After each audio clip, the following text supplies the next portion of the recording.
بسم الله والصلاة والسلام على رسول الله. السلام عليكم ورحمة الله وبركاته. يا جماعة، اللي بيحب النبي يصلى عليه، واللي بيحب البروتين يضغط لايك جميل، واللي بيحب الخير للناس يعمل شير، واخواتنا المتابعين الجدد نفعل زر التنبيهات ونضغط لايكات عشان يوصلكم كل جديد عن البروتين اللي فيه افلام وحوارات وعلف زاد وعلف البني ادمين كمان زاد. فطبيعي التسمين زي ما احنا عارفين تلاعب الأطفال في الأسعار بدأ من زمان، ولمينا الدور كتير عشان نظبط حال السوق ونظبط جو السوق بالنسبة للأسعار، لا نظلم مربيين ولا نظلم تجار. وفي الوقت الحالي بعد احتكار أسعار الخامات بدأ لعب الأطفال من المحتكرين ومن العيال الصغيرين في أسعار الأعلاف، سواء الأبيض التسمين أو الإساس التسمين أو الثروة السمكية أو الثروة الداجنية أو الثروة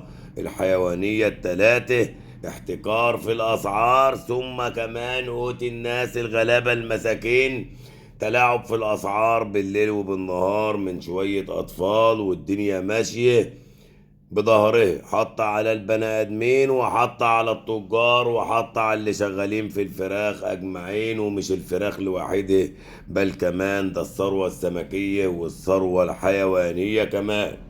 عندنا ارتفاع شديد بسبب احتكار اسعار الاعلاف في الاعلاف وفي الخامات، وصل سعر العلف ل26، وكمان ارتفاع في اسعار اعلاف الاسماك واعلاف الحيوانات.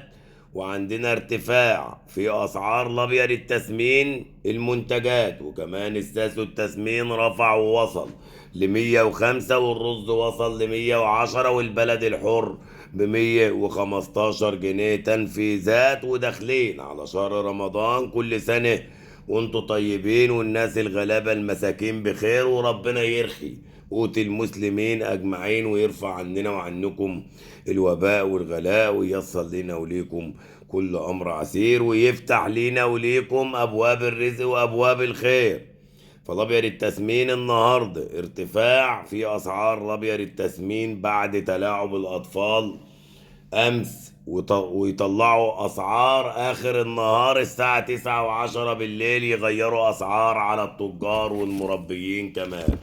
فالأبيض التسمين النهاردة تنفيذاته 74، والساس التسمين تنفيذه 105، والرز التسمين تنفيذه 110، والبلد الحر تنفيذه 115، والأمهات كمان تنفيذها 65.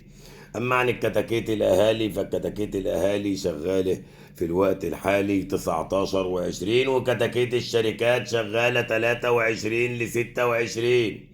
والبيض كلسم الأطفال برضو في تلاعب في الأسعار، فوصل سعر البيض الأبيض إلى 97، والبيض الأحمر إلى 100 جنيه، والبيض البلدي إلى 107 جنيه تنفيذات.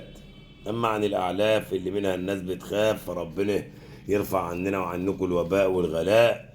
اللي بيحب النبي يصلى عليه ونضغط لايك جميل، واللي بيحب الخير للناس واللي بيحب البروتين يتابع معانا على صفحة بورصة المنصورة للدواجن، وعلى قناة رئيس جمهورية الفراخ على اليوتيوب. بنعمل بثات وفيديوهات نوضح فيها مؤشر السوق بكل أمانة وبكل ثقة للناس الغلابة المساكين، بعيد عن الكذب والتدليس وشغل الأطفال الصغيرين. بنحبكم في الله، وربنا يجمعنا وإياكم في الجنة إن شاء الله، وربنا ييسر لنا وليكم كل أمر عسير، ويفتح لنا وليكم أبواب الرزق وأبواب الخير، ويعود علينا وعليكم رمضان بخير، وكل سنة وانتم بخير وطيبين أجمعين. نشوفكم من خير لخير، واستنونا الساعة 9 بالليل بث مباشر على اليوتيوب إن شاء الله. السلام عليكم ورحمة الله.